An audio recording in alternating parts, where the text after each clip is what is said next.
to allow the construction of a border wall. The latest updates in the Salvation Army of Victoria's Life Enrichment Center. And a rainy cold front hit the crossroads this morning.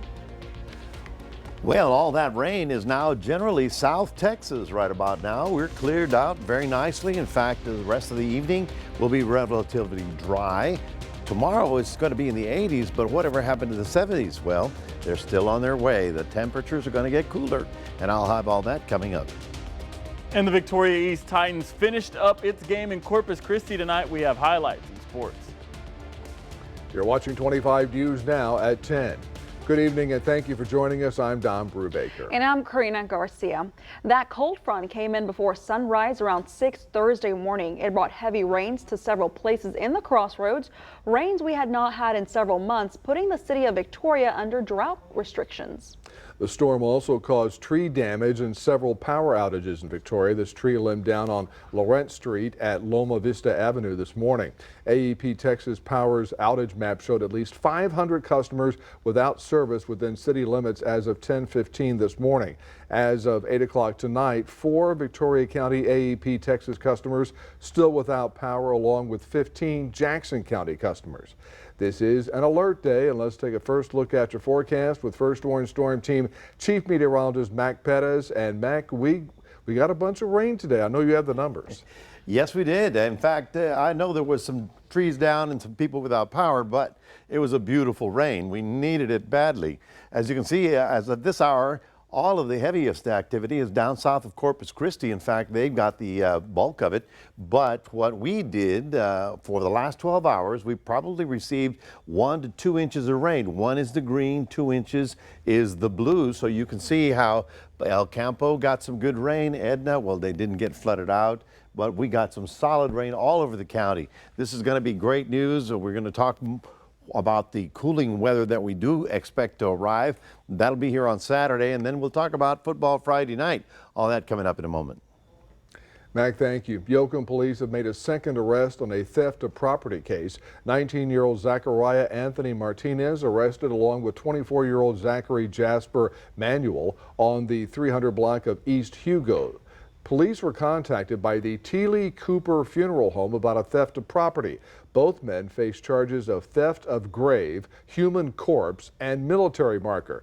They are both in the Lavaca County Jail in lieu of $50,000 bond. TxDOT reports a bridge demolition starting Friday morning at 7 at the U.S. Highway 59 over State Highway 60. The demolition will continue through Sunday. State Highway 60 will be closed and drivers have to use the 1161 exit. More details revealed about the driver accused of causing the crash that killed a U.S. Postal Service worker over the weekend. The driver, 43-year-old Jesus Natividad Gutierrez, lied about his vehicle being stolen when authorities went to his home to question him after the crash. KPRC reported Gutierrez charged with failure to stop and render aid involving death, a second-degree felony, and filing a false police report in Harris County Criminal Court. The Biden administration has cleared the way for nearly 20 miles of new border wall in South Texas amid the surge of migrants straining resources from the border to major cities. The move has stunned some Democrats and is drawing criticism from environmental advocates.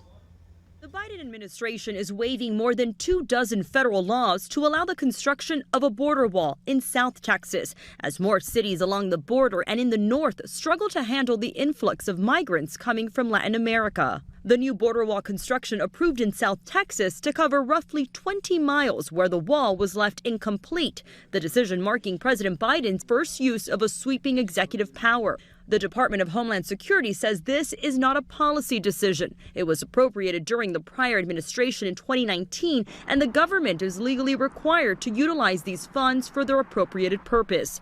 Adding the construction will include the installation of detection technology, lighting, and access roads. In 2020, President Biden strongly criticized then-President Trump's border policy and promised, if elected, not to build another foot of the wall. Money was appropriated for the border wall. I tried to get them to reappropriate, to redirect that money. They didn't. They wouldn't. Do you believe the border wall works? No. September marked the highest number of migrant encounters at the U.S.-Mexico border so far this year, with Border Patrol apprehending more than 200,000. U.S. Secretary of State Antony Blinken discussing their concerns during meetings with Mexican and U.S. officials in Mexico City. We'll discuss how we can continue to enhance border and port security while facilitating legitimate travel and trade between us. But we want to make sure that our border is also safe and secure. Environmental advocates say these border structures will run through public lands, habitats of endangered plants and animal species. Melissa Adon, ABC News, Los Angeles.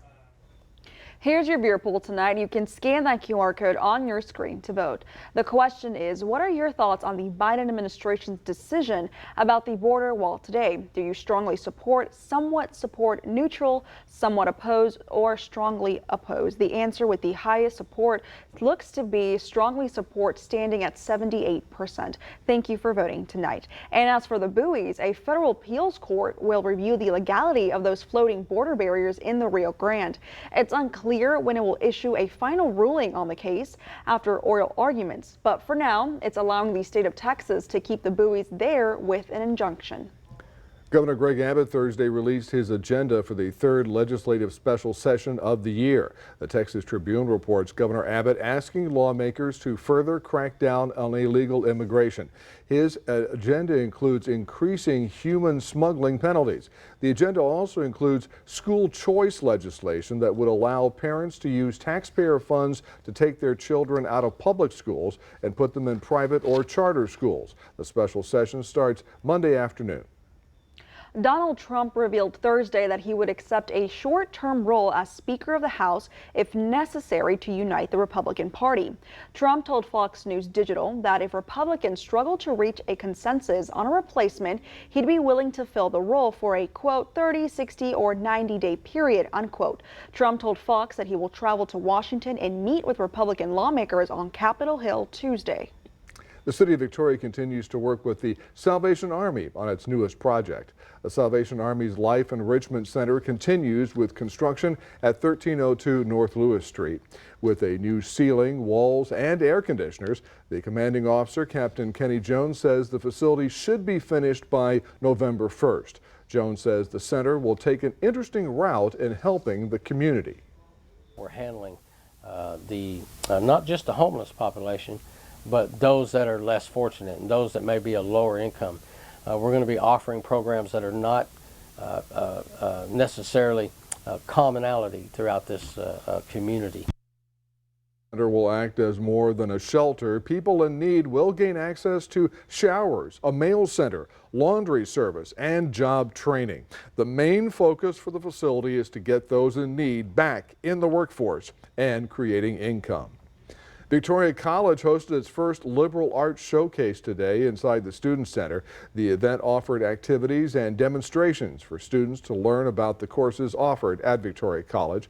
One administrator said it also provided information about potential career opportunities and that it was thrilling to see students and faculty interacting with each other. You might be surprised to learn the latest hotspot for retirement. It's in Texas, Austin to be exact. According to a new report by Moody Analytics, a growing number of retirees choosing to spend their golden years in the Texas capital. Between 2010 and 2020, the population of adults over 64 years old doubled. Other U.S. cities gaining popularity amongst older adults include Houston, Atlanta, Raleigh-Durham, North Carolina, and Boise, Idaho. Remember to subscribe to our YouTube channel, Crossroads Today. Hit the like button and click the notification bell so when you're on YouTube, you can see Crossroads Today. And stay with us. Coming up on 25 News now at 10. An 18-year-old man facing murder charges after he's accused of fatally stabbing someone in New York City. Also ahead, 3 people indicted in the case of a Bronx daycare where 4 children were poisoned by fentanyl.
3 people formally indicted on murder charges in the death of a child who was exposed to fentanyl at a daycare in the Bronx. The 3 suspects were all charged with murder and multiple other charges for allegedly exposing 4 small children to fentanyl, which led to the death of a 22-month-old.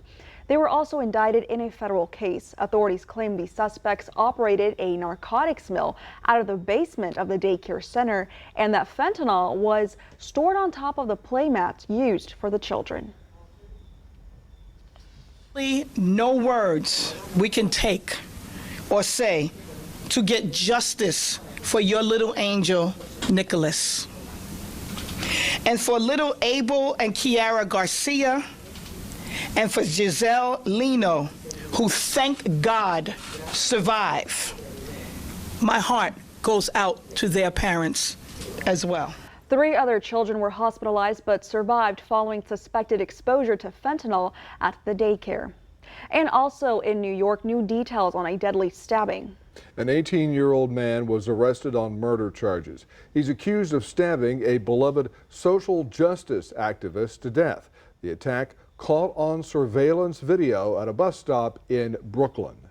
The NYPD arresting this man, identified as Brian Dowling, and charging him with murder, saying he stabbed a beloved activist to death. Chilling surveillance video shows the moments leading up to the attack. Ryan Carson waiting at a bus stop in the Bedford-Stuyvesant neighborhood of Brooklyn just before 4 a.m. Monday with his girlfriend after attending a wedding.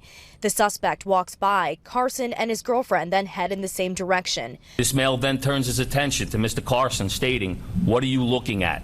Mr. Carson immediately places himself between the male and his female companion to protect her. Carson seen trying to de-escalate. As he tries to back away, he trips over a bench. Police say the suspect then stabbed him multiple times. The knife pierces Mr. Carson's heart, causing his death. The alleged killer then running off. Moments later, a woman who police believe is the suspect's girlfriend shows up, apologizing on behalf of a person she calls Brian. Meanwhile, Carson's friends and family gathering in mourning, more than 100 people coming together for a vigil in Brooklyn. It's incredibly tragic. A life full of promise is snuffed out. And the world is the worst place for it, and we'll miss him dearly. Carson was well known in his work to reduce poverty and overdose deaths in New York City. His friends describing him as generous and heroic. He was also an honorable person, a person who thought a lot about what it means to be a good person in this world. Police sources say the suspect has a summons from last year for disorderly conduct, and just 2 months ago, his aunt called 911, describing him as emotionally disturbed. Rena Roy, ABC News, New York. Baltimore police still looking to identify 4 people seen in a video captured near the scene of a shooting on the campus of Morgan State University Tuesday. Police have not said where the video was taken or why they want to know their identities. 5 people were shot, including 4 students. They range in age from 18 to 22. Police believe the victims were innocent bystanders. They have not said how many people are suspected in the shooting, but confirmed no arrests were made.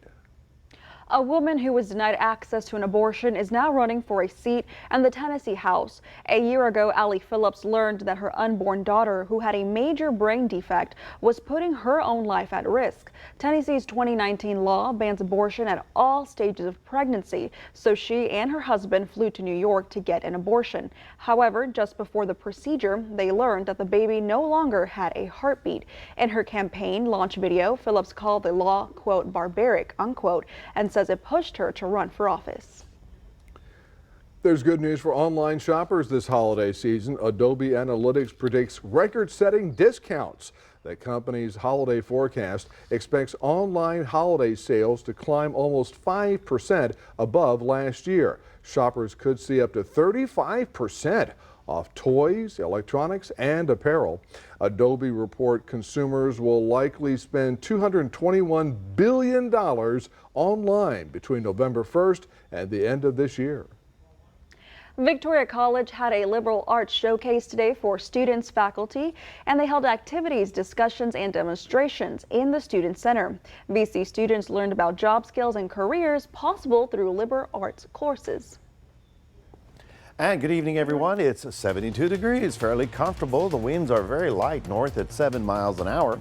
We did manage to get up to about 83 this afternoon after the morning rain. The morning rain came in and just ran through the area real quick, but it gave us 1.35 officially at the airport. That brings the month of October to 2 inches. And that puts our annual, in other words, from the beginning of January until now, to 2761. But that is still 4.24 below our seasonal average for this time of year. But we'll be talking about cooler weather in a moment. You're going to like this weekend. We'll have all that in a moment.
Welcome back, everybody. All the rain is way down south in deep South Texas.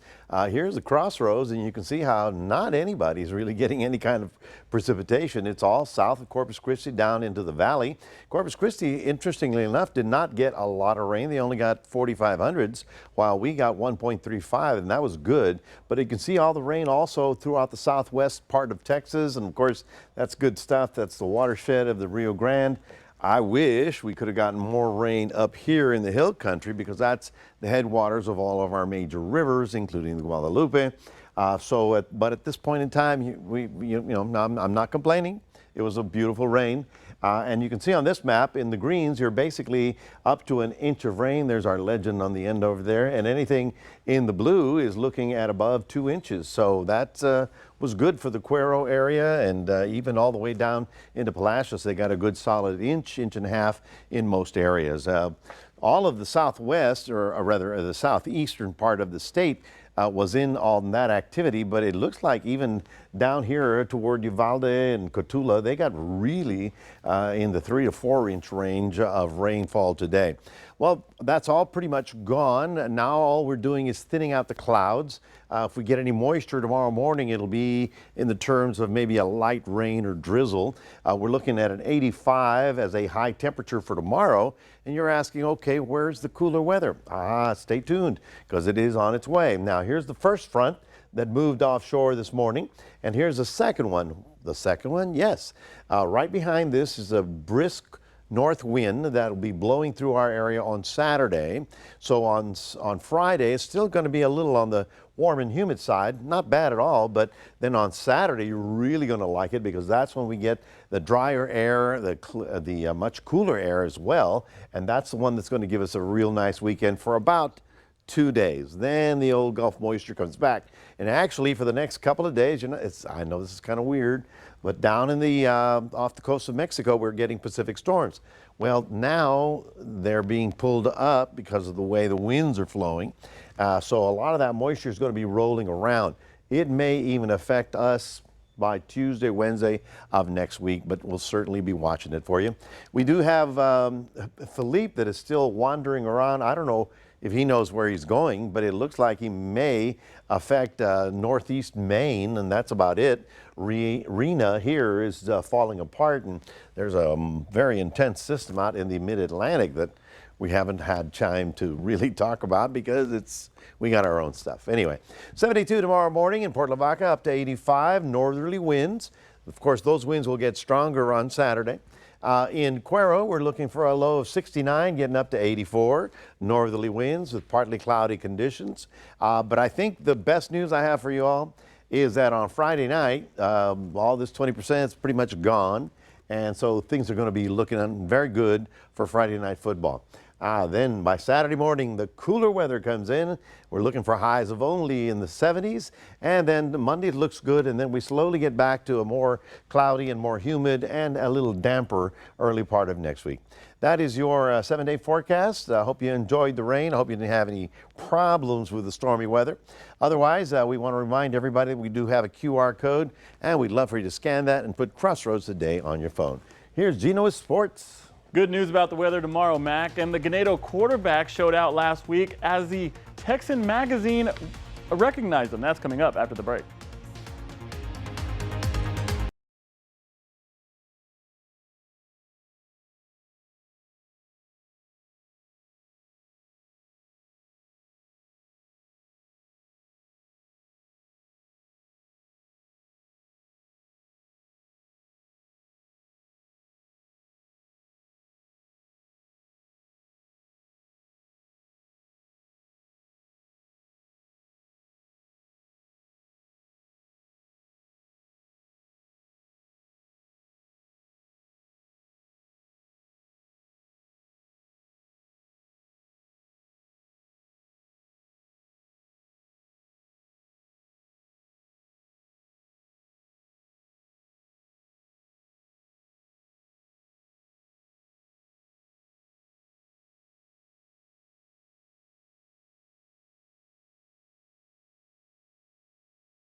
At a Crossroads, let's check out the highlights from Victoria East and the CC Ray Texans.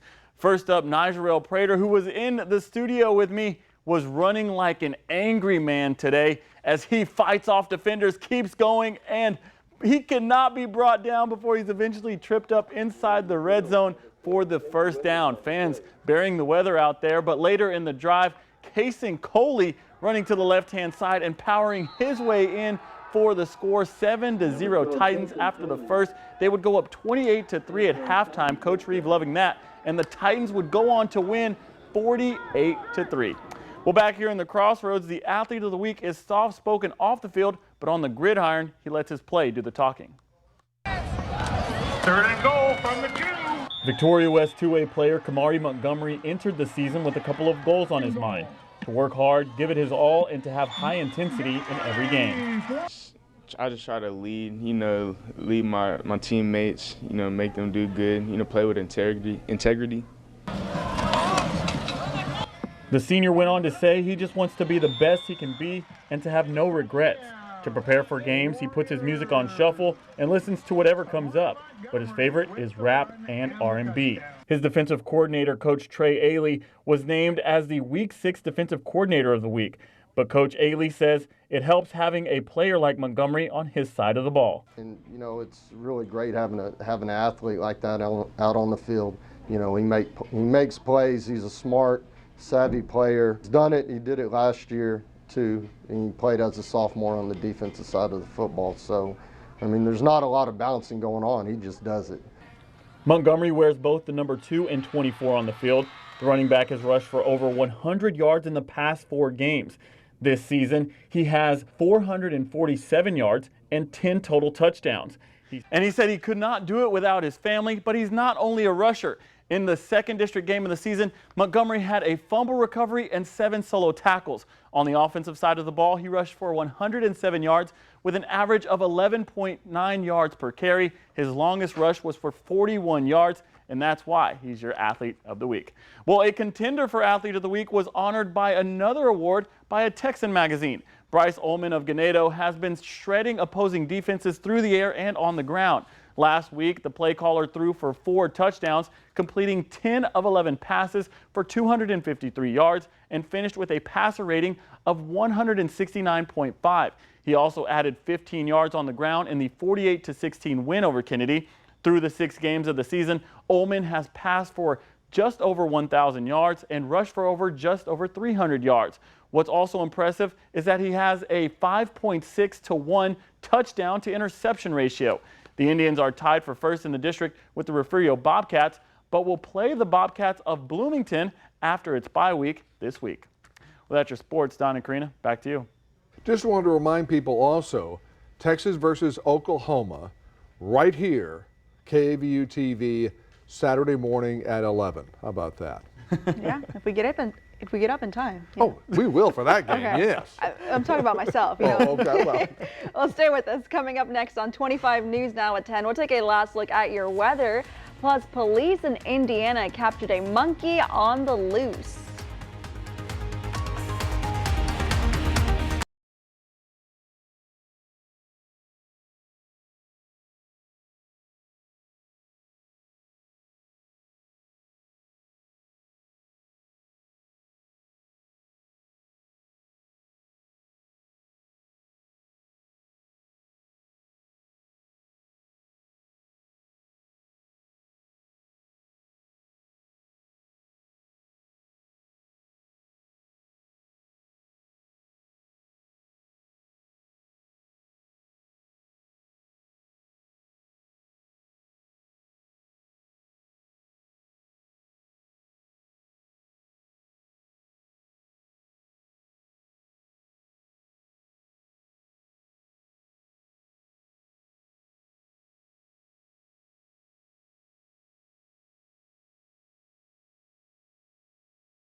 12 people alive and safe despite abandoning a cargo ship off the U.S. Virgin Islands. The U.S. Coast Guard rescued them after getting a distress call Wednesday. It says some or all had climbed onto life rafts and a lifeboat as their cargo vessel took on water. Now the Coast Guard determining whether the ship poses a pollution risk to the area, as well as investigating what led to the emergency. Prepare to see the last solar eclipse next Saturday. Another one won't happen until 2046. So it's not the last one ever, but anyway, it's called the Ring of Fire. Thank you, Johnny Cash, because it's when the moon is in front of the sun. That creates a circle of light with darkness in the middle. NASA says all continental states, including Alaska, can see it. It'll start just after noon Eastern time. That's 11 o'clock our time, October 14th. And that's a week from Saturday, and last a few minutes in each location. You can get certified eclipse glasses or camera and telescope lenses to protect your eyes. Another option, to watch it streaming on NASA's website. Yeah, and you can see the Ring of Fire in Victoria. Read more about the solar eclipse next Saturday on our website, crossroadstoday.com. And the most exciting part is that the totality, which is where it is completely in the center, is going to cross right over Texas. And so it'll be another 100 years before that happens again. So it's a great opportunity. In fact, there are people in Winnebagos and San Antonio parking up, getting ready to just watch and wait for that. But that is next Saturday about noontime. Remember that. All right, we're looking at Friday, looking for about an 85, so it's not exactly cool yet. It will get cooler on Saturday morning when we pick up a stronger north dry wind coming in. And so your weekend temperatures topping out at 77. And as I mentioned, things are looking real good for football Friday night. If we get anything, that 20% is for early on Friday morning, and they should be clearing out for the rest of the day. Alrighty, thank you, Mac. A Patches monkey that was loose in Indiana was found. It escaped its owner's backyard yesterday afternoon. Today, the monkey was spotted running through the yards in Indianapolis and was recaptured shortly afterwards. The monkey's owner confirmed, the animal is in healthy condition and came right to him when it saw his toy and blanket. These monkeys are commonly found in the grasslands of Africa and are known as the fastest primate on land, capable of running over 30 miles per hour. Stop that monkey. Stop that one. They caught that monkey. No monkey business there. But you show him his blanket and he stops. That was cute. Alrighty. Well, thank you for joining us for 25 News Now at 10. Join Carolina Astroin, meteorologist Parker Cox. 25 News Now, sunrise starting at 5 a.m. Good night, everybody.